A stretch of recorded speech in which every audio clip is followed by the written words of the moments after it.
What's up guys, and welcome back to my channel. So as you can see today, we are in my garage because we're going to be unboxing this all new Weber Genesis E-335 all natural gas grill. Now the reason why we're in my garage and not in my backyard unboxing and assembling this is because it is super hot outside today. It's bright and sunny and it's a beautiful day, but it is super hot. I think right now it's 103 degrees and I think it's supposed to get up to 105 degrees. So it's not any kind of weather where I want to be underneath the sun for a long period of time unboxing and putting this thing together. Even in my garage, it is pretty hot right now. So hopefully the small breeze that's coming in is going to keep me cool while we unbox this and put it together. Maybe later tonight or sometime next weekend, we'll go ahead and test this grill out, but I think it's a little hot right now to do that. But we'll unbox and set this up and then we'll review it by doing a little bit of barbecue or a little bit of grilling to see how well this thing works. Anyway, stay tuned and we'll check this thing out.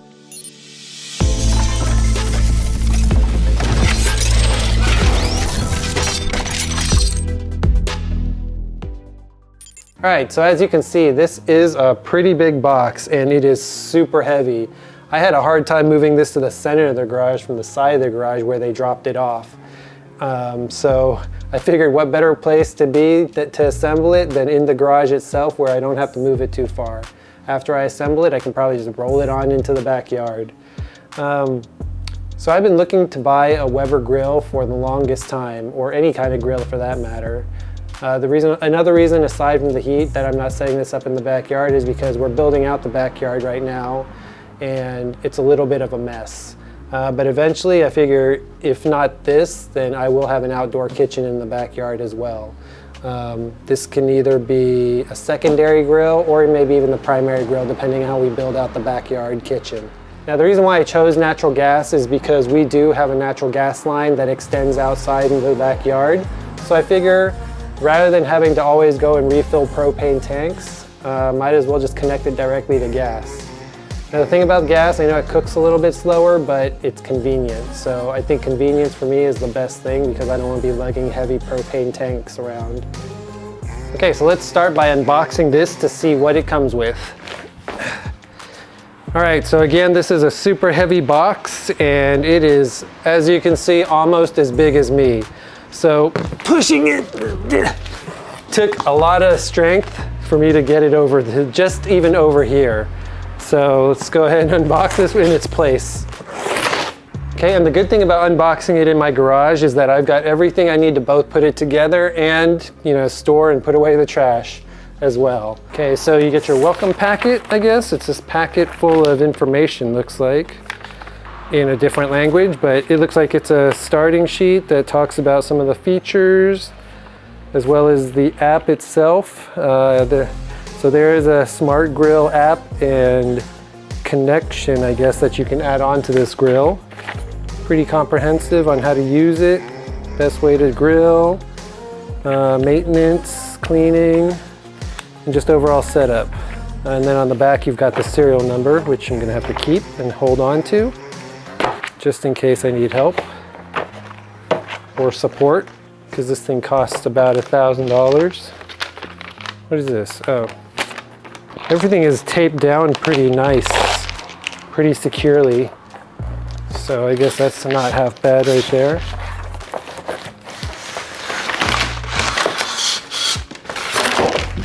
So first we'll unbox this, see what this is. I'm not sure what this is. I think it's the side or the backing, but it is bent, so that is something I'm gonna have to call in for warranty about, that this thing came bent.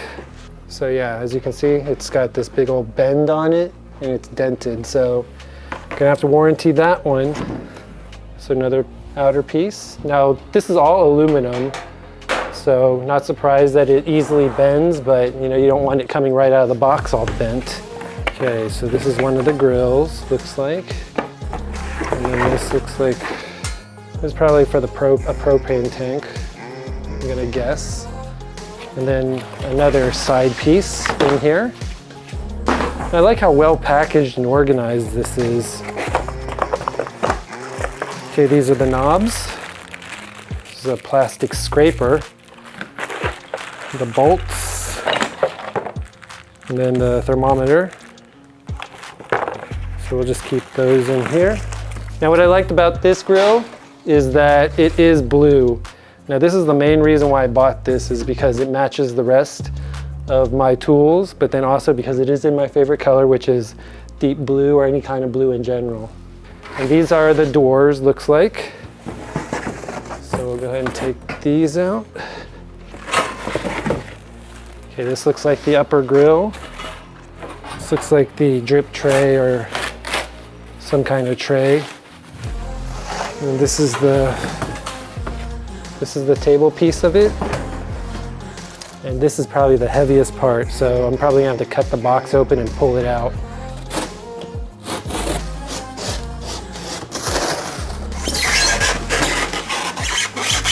All right, so taking the box apart and trying to lift this on my own, I would not recommend you put this thing together on your own. In fact, I'm probably just gonna put together what I can and then get some help to put this thing together, assemble, and get the top part onto the base itself.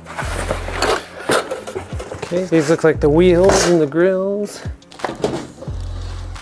And it's probably heavy because it's got all this stuff inside. Okay, so this looks like this is the stainless steel tray. Okay, another tray. Okay, you're gonna remove everything to make this thing a lot lighter, because there's a lot in here. Probably want to remove the doors as well, so make sure you don't lose the pieces, because the door itself is pretty heavy. And then we'll remove the base unit, which is a lot lighter once everything else is removed. And some plastic part broke off, so I have to identify what that is. And then the base.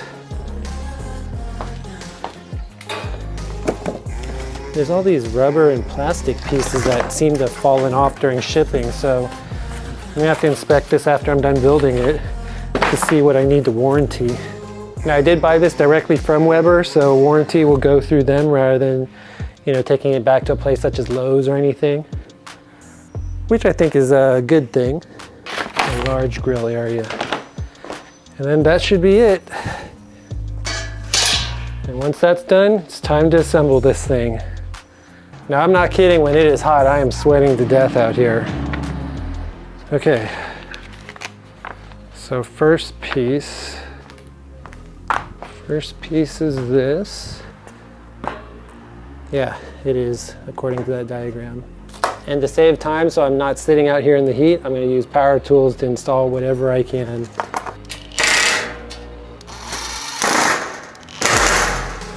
And for things this big and this expensive, I'd recommend reading the instructions, because you don't want to go through, try to put it together yourself, and then realize that you've messed up or forgotten some parts. Especially when you're dealing with a grill that deals with gas and potential explosions, fire, and things like that. You want to make sure you're following the instructions and building this as carefully as possible.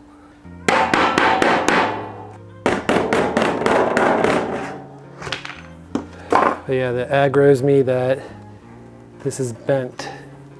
And that's why in the instructions it says not to screw the bottoms in yet, because you have to pry it apart so it can lock in place.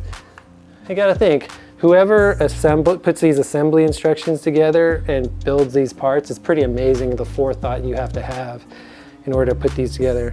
I mean, I know that all the parts are put together by a machine, but someone had to do the original design and build of this grill. So they had to design all the parts, how it comes together, how it would be packaged and shipped, and just the order for everything to be put together. So that's pretty ingenious in itself. All right, so I mean, I know the part that's bent and that's damaged is hidden and not noticeable, but I think it's the principle of it all. I mean, why pay so much money and settle for something that's damaged?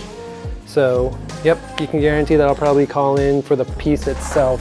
But, you know, when paying that much money, you want to make sure that everything is working well and also quality parts. So if you find damaged parts, make sure you get it warranted, because that's what the warranty is for.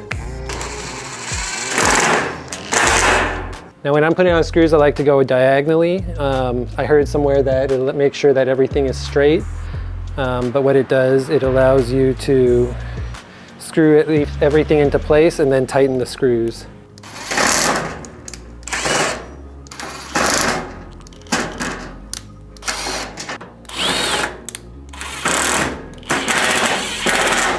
See, and everything is screwed in and everything's flushed.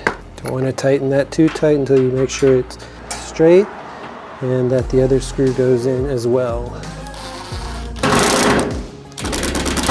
See that now the back that they have here is solid, but the only panel I have left is the one with the hole in it. And right after I complimented the designer to the engineering specs. Well, I guess that's going to be the part because that's the only panel I have left. So let's see. I mean, it does fit into place, but it doesn't look like the specs, so it's because I was supposed to use these other screws to minus. Okay, so now I have 4 of those screws.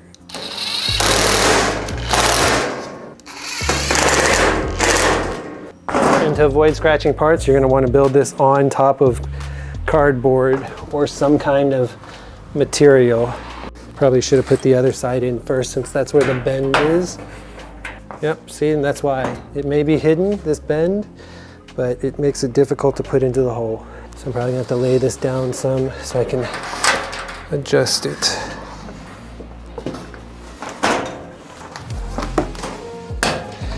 And hopefully that'll straighten it up. Nope, it doesn't straighten the metal up, but it makes it look better, I guess.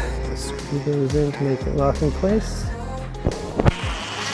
All right, just to let you know how hot it is in here, it is so hot that my camera overheated and had to shut down. So I had to take the camera inside to cool off while I did some more assembly. But now that it's cooled off, I'm back out here to film this and hopefully we can finish it before the sun goes down. So yeah, it was hot today and it still is hot. That's Texas weather for you. Anyways, the part I'm at now is I'm gonna attach the main portion to the stand itself. So that's this heavy piece right here that is made completely of iron. Okay.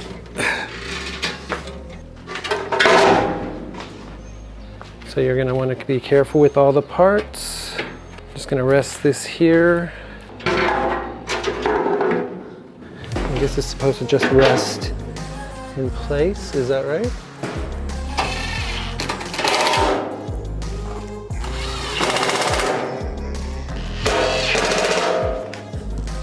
Okay, so the main piece is now on. Okay, so that looks like the gas controls. But I don't like that the wires touch the iron grill part because, you know, I don't want them to get heated or melt or anything, so that's kind of a concern. Now to put all the parts back on.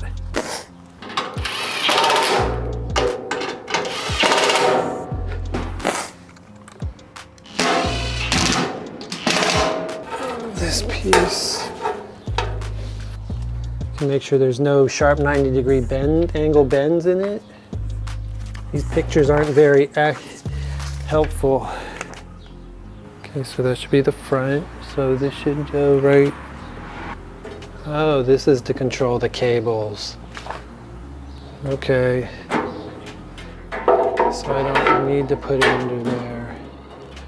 Okay, so this is the table with the burner in it. I mean, sorry, the table with the heat conductor with. This is the table where the electric stovetop's gonna go.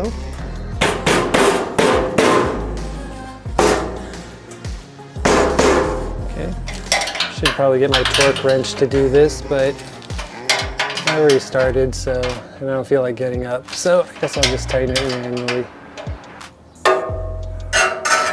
Oh, it's not an electric stove, it's also a gas stove too, huh?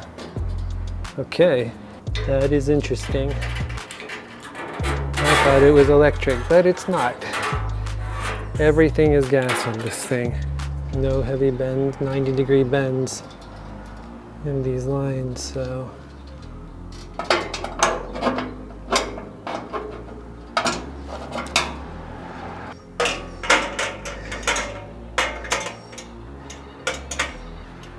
But I don't enjoy it.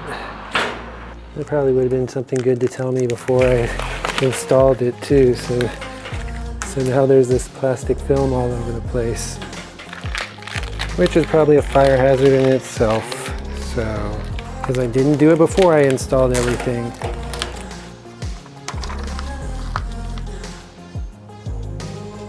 So many mosquito bites. That's so I'm not going to have to be going back and removing it for both sides.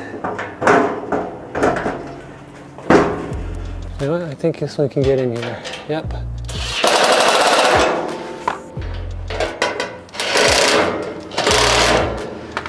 Okay, it is now evening and the mosquitoes have fully come out now and I'm getting chewed up. So we're on the home stretch of setting this thing up.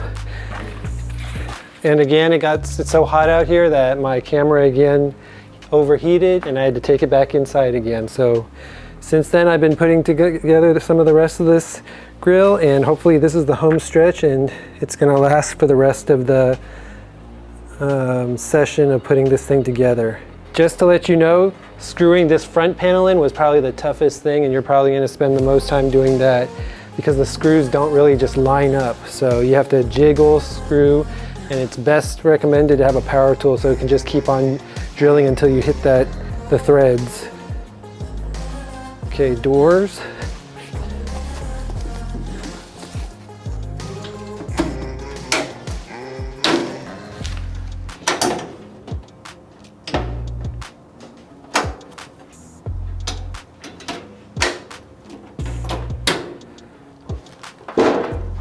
And this is the heaviest piece on here. So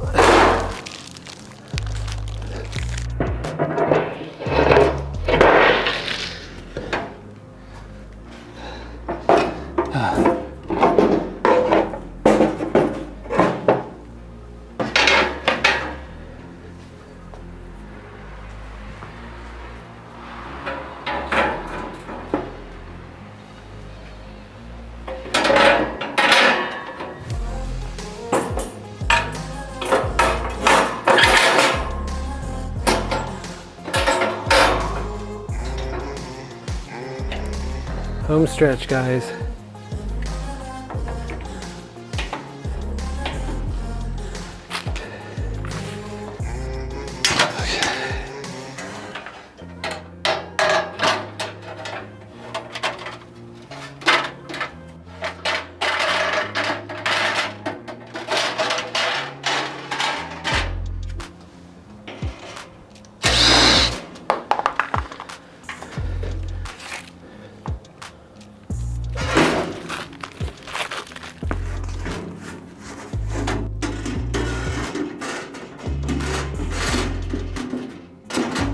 All right, so after a long and hard day of putting together this grill, it is now complete. I just got to dust it down, wipe off all these fingerprints, remove the plastic, maybe take it apart and take the seal coating off so it doesn't melt onto the grill itself, and it's all done. So as you can see, it's completely assembled.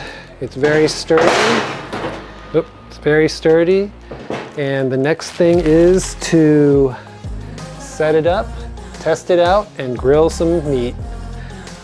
So that's another time. It's already getting late, as you can see. It took me probably 4 hours to put this thing together.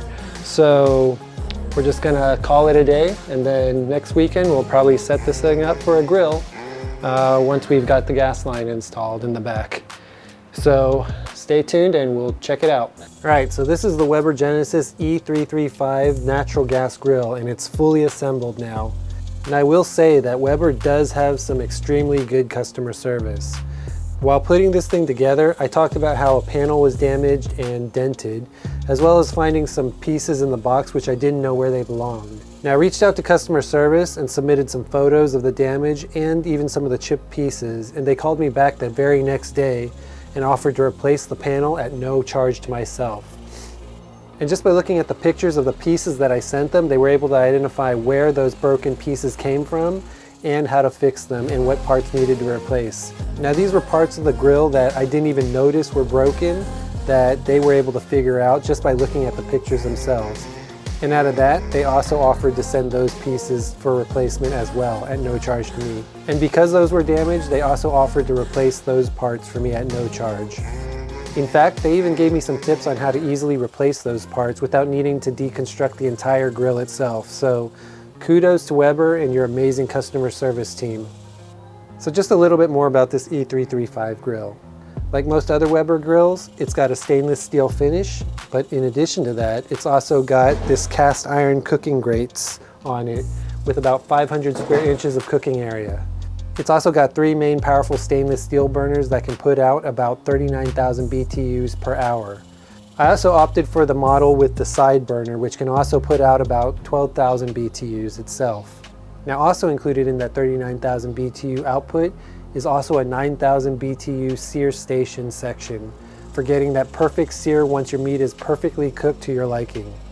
Now, what I also like about this grill is that it's got a lot of storage space. You not only have the storage space underneath the grill itself, but you've also got the side panel where you can also store pans and other barbecue related accessories or things you need, such as sprays, seasoning, and anything like that.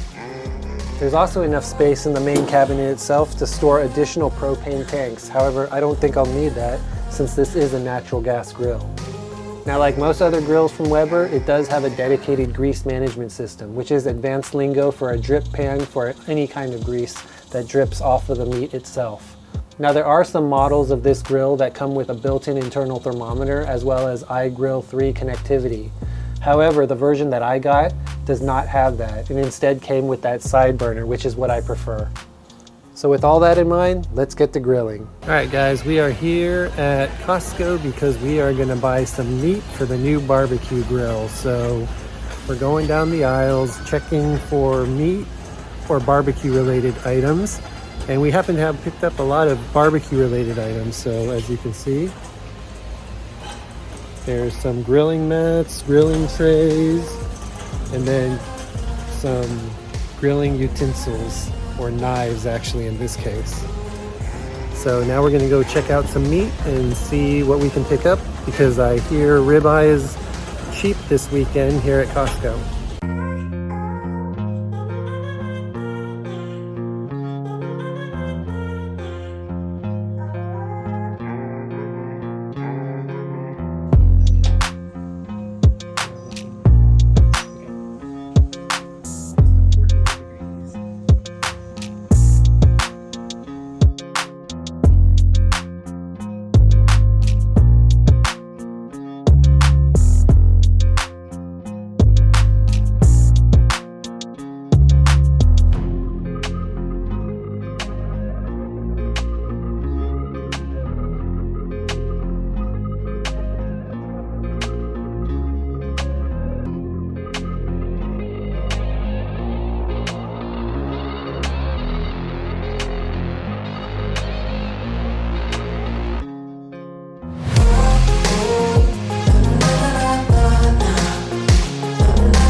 So when it comes to outdoor grilling, Weber has always stood out as one of the top brands for outdoor grills.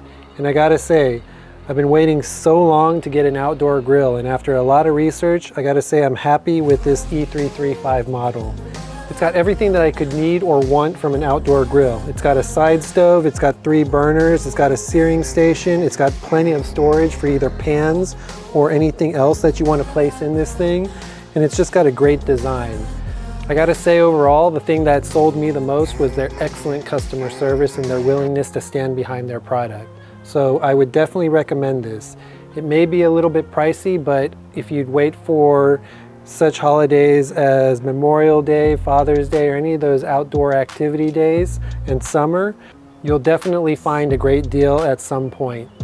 And when it comes to warranties, I gotta say Weber's probably got one of the better warranties, and just from a customer service standpoint alone, I gotta say my experience with them is exceptional. In the end, I definitely recommend this grill if you're looking for something that you want to use that's going to last you a long time. Anyways, I hope you enjoyed this video and found it helpful. I don't know about you, but it definitely did make me hungry, so I'm definitely going to be using this in a few minutes to grill up some more steaks. If you wouldn't mind, please make sure you smash that like button and subscribe. It would really help with the YouTube algorithm. Please make sure you also ring that bell icon to make sure you get notified when I post new content. Until next time, see ya.